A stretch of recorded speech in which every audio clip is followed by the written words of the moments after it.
My name is Erica White, and I am interviewing to be Snoop Dogg's manager. Some of the requirements for being Snoop Dogg's manager is I'll always have to make sure his projects are stress-free, he always has authentic alignments, and that his social media has content posted on it every day to help his fans feel involved in his life. One reason I feel I would be a really good manager for Snoop Dogg is that I am an extrovert.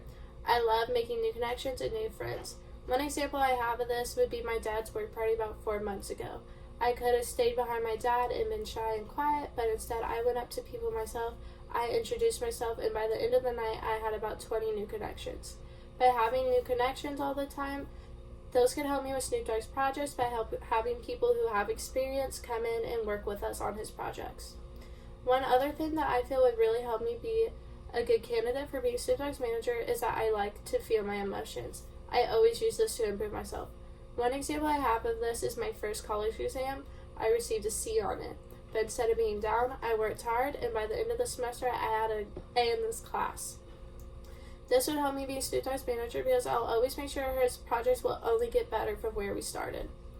Another reason I believe I would be a good manager for Snoop Dogg is that I have OCD and I am a perfectionist.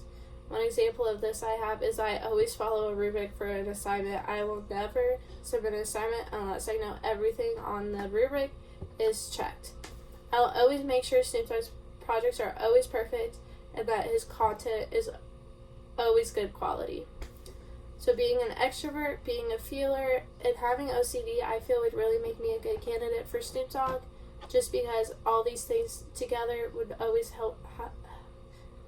Having all these things together would always make Snoop Dogg have the best content with the best people working on them.